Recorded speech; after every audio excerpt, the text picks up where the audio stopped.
បាទជំរាបសួរពុកម៉ែបងប្អូនអរគ្នាថ្ងៃនេះខ្ញុំមកចែកម្លែកពីរបៀបលុបរូបភាពនិងវីដេអូនៅក្នុង Facebook របស់យើងអញ្ចឹងឥឡូវកុំឲ្យខាតពេលវេលាយូរយើងចូលទៅកាន់ Facebook យើងទាំងអស់គ្នាដើម្បីធ្វើការលុបអញ្ចឹងបងប្អូនចុចចូលក្នុង Facebook មកបន្ទាប់បងប្អូនចុចនេះកន្លែងត្រេ3ចុច3អញ្ចឹងចុចកន្លែងលើមកតោះមកបងប្អូនអរគ្នាចុចលើកន្លែង profile របស់យើងតមកទៀតបងប្អូនមើលកន្លែងចុច3ក្នុង profile ហ្នឹងបងប្អូនចុចចូលកន្លែងហ្នឹងមកបាទតមកទៀតបងប្អូនអរគ្នាមើលកន្លែងចំណុចទី7នេះគេដាក់ថា activity log នេះចុច3ហ្នឹងចាំបងប្អូនចុចលើហ្នឹងមក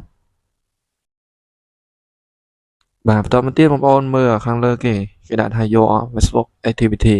អញ្ចឹងយើងចុចយកខាងលើគេហ្នឹងមក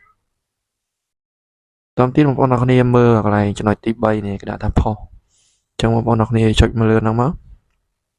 បាទបន្តទៀតយើងមកដល់យកលើគេនេះគេដាក់ your post photo and video អញ្ចឹងបងប្អូនចុចលើគេហ្នឹងមក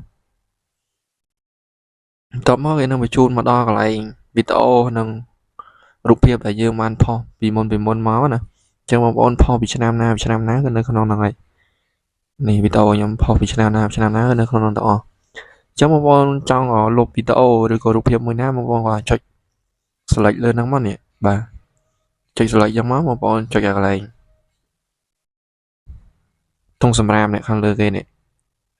គេដាក់ថា trash ហ្នឹងបងប្អូនចុចទៅវាលុបហើយឬក៏បងប្អូនចង់លុបទាំងអស់បងប្អូនចូលកន្លែងនេះគេដាក់ថា all តែយើងចុចកន្លែង all ឡើងមកគឺវា select ទាំងអស់ហើយអញ្ចឹងបងប្អូនចង់លុបទាំងអស់ទេ